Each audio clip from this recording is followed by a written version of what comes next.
चलिए बढ़ते हैं अगली खबर की ओर। दिल्ली में बढ़ते प्रदूषण पर नहीं थम रही राजनीति। बीजेपी और कांग्रेस का आरोप प्रदूषण के लिए आप हैं जिम्मेदार, और ऐसे में आपने बीजेपी और कांग्रेस पर पलटवार किया। प्रदूषण की रोकथाम में नहीं मदद कर रही बीजेपी शासित राज्यों की सरकार, और ऐसे में बीजेपी BS4 की डीजल बसों को दिल्ली भेजकर बढ़ा रही प्रदूषण। दिल्ली में बढ़ते प्रदूषण पर लगातार राजनीति हो रही है, और ऐसे में बीजेपी और कांग्रेस का आरोप प्रदूषण पर वार पलटवार का सिलसिला लगातार जारी है। और ऐसे में बीजेपी और कांग्रेस का आरोप है कि प्रदूषण के लिए आम आदमी पार्टी जिम्मेदार है, और ऐसे में आपने बीजेपी और कांग्रेस पर पलटवार भी किया।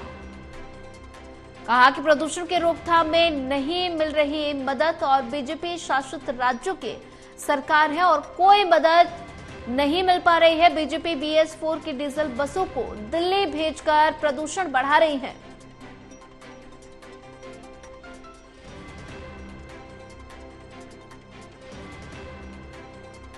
दिल्ली में बढ़ते प्रदूषण पर नहीं थम रही राजनीति, और ऐसे में बीजेपी और कांग्रेस का आरोप प्रदूषण के लिए आप जिम्मेदार। आपने बीजेपी और कांग्रेस पर पलटवार किया। प्रदूषण की रोकथाम में मदद नहीं मिल रही बीजेपी शासित राज्यों की सरकार, और ऐसे में बीजेपी BS4 की डीजल बसों को दिल्ली भेजकर प्रदूषण बढ़ा रही है।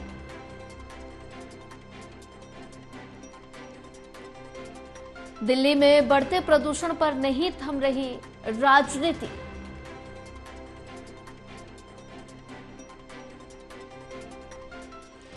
और ऐसे में लगातार दिल्ली में प्रदूषण का स्तर बढ़ता जा रहा है, और ऐसे में सभी राजनीतिक दल जो हैं वो इस प्रदूषण पर जमकर राजनीति करते हुए नजर आ रहे हैं। और ऐसे में अगर बात की जाए, बीजेपी और कांग्रेस का आरोप है कि आम आदमी पार्टी प्रदूषण के लिए जिम्मेदार है।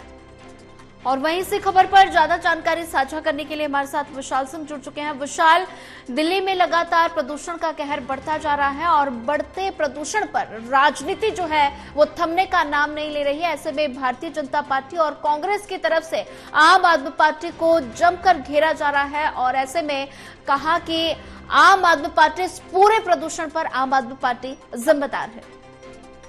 जी सोनिया, बिल्कुल जिस तरह से राजधानी दिल्ली में प्रदूषण का स्तर बढ़ रहा है, उसी प्रकार प्रदूषण के ऊपर अब राजनीति भी बढ़ रही है। जहां एक तरफ कांग्रेस और बीजेपी पूरी तरह से प्रदूषण के मुद्दे को लेकर आम आदमी पार्टी पर हमलावर है। कांग्रेस और बीजेपी दोनों का ये कहना है कि दिल्ली में जो प्रदूषण बढ़ा है उसके लिए साफ तौर पर जिम्मेदार आम आदमी पार्टी की सरकार है, क्योंकि जहां वायु प्रदूषण है वहीं यमुना में जल प्रदूषण, दोनों के लिए आम आदमी पार्टी को जिम्मेदार बताया जा रहा है विपक्षी दलों की तरफ से। लेकिन ऐसे में गोपाल राय, जो कि दिल्ली के पर्यावरण मंत्री हैं, आम आदमी पार्टी के बड़े नेता हैं, कल उन्होंने कश्मीरी गेट पे बस अड्डे का निरीक्षण किया। वहां पर उन्होंने बीजेपी पर हमला करते हुए कहा कि जो नेबरिंग बीजेपी शासित केंद्र है, प्रदेश है, जहां पर बीजेपी की सरकारें हैं, चाहे हरियाणा, यूपी, राजस्थान, वहां से जो डीजल की बसें हैं BS4, जिनको दिल्ली में आने पर प्रतिबंध लगाया गया है, उसके बावजूद, प्रतिबंध के बावजूद दिल्ली में बीजेपी द्वारा भेजा जा रहा है। तो यानी गोपाल राय का साफ तौर पर कहना है कि दिल्ली में जो प्रदूषण का लेवल बढ़ा है उसमें 70% भागीदारी बीजेपी की वजह से हुई है। और गोपाल राय ने यह भी कहा है कि दिल्ली में जो प्रदूषण के स्रोत हैं वो केवल मात्र 30% है।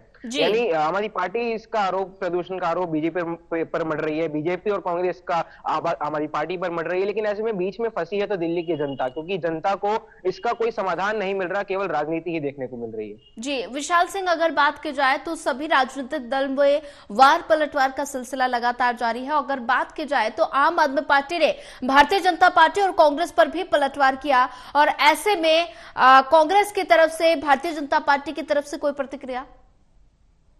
जी, जिस तरह से गोपाल राय लगातार बीजेपी की सरकारों को इसका दोष बढ़ रहे हैं, वही बीजेपी की जो अध्यक्ष है दिल्ली के, वीरेंद्र सचदेवा, वो लगातार इंडिया गेट पर जा रहे हैं दौरा करने के लिए, क्योंकि इंडिया गेट के आसपास जो विजिबिलिटी लेवल है प्रदूषण की वजह से काफी कम है, जिस वजह से वहां पर राजनीतिक पार्टियां पहुंचती है और वहां पर सीधा आरोप आम आदमी पार्टी की सरकारों पर लगाया जाता है कि दिल्ली में जब से प्रदूषण के कण बढ़े हैं वो आम आदमी पार्टी उसके ऊपर जिम्मेदार है, क्योंकि जब कांग्रेस की दिल्ली में सरकार हुआ करती थी उस समय के दौरान दिल्ली में जो एक्वाई लेवल है वो 400 के आंकड़ों तक नहीं जाया करता था सर्दियों में। लेकिन जब अब से 2013 के बाद से ऐसा बीजेपी का कहना है कि 2013 के बाद से दिल्ली में जो प्रदूषण का लेवल है वो लगातार बढ़ता ही जा रहा है। अगर आज ही की बात कर ले तो दिल्ली के बवाना इलाके में सबसे ज्यादा एक्वाई लेवल 471 दर्ज किया गया, जो कि गंभीर श्रेणी में माना जा रहा है। अब ऐसे में राजनीति काफी तेज होती जा रही है प्रदूषण के मुद्दे को लेकर। ग्रैब 3 जरूर लागू किया गया है समाधान के तौर पर, लेकिन समाधान क्या मिल पा रहा है या नहीं ये धरातल पर दिखाई नहीं दे रहा है, क्योंकि एक्वाई लेवल लगातार बढ़ रहा है। जी विशाल सिंह, अगर बात की जाए तो लगातार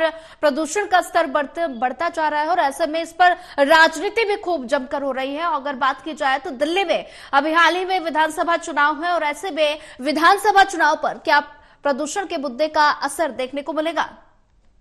बिल्कुल, प्रदूषण अभी जो है राजधानी दिल्ली में सबसे बड़ा मुद्दा बन चुका है। और ये इस बार की बात नहीं है, हर बार सर्दियों में प्रदूषण एक बड़ा मुद्दा रहता है, लेकिन इस बार ये मुद्दा खास इसलिए भी है क्योंकि आगामी विधानसभा चुनाव बेहद ही नजदीक है।